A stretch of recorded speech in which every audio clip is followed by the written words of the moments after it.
In the proposed budget of 2015 to 16, the government imposed 10% VAT on private universities, medicals and engineering colleges for the first time in the country.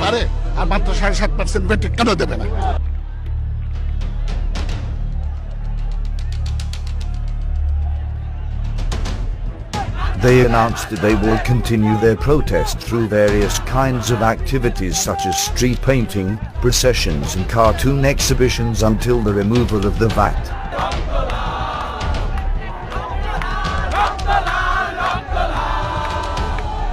In the meantime, students of different private universities attended the human chain.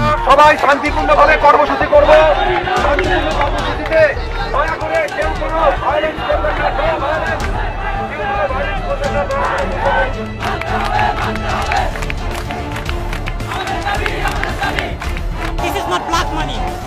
The government should take care of this. See United States, what they are doing.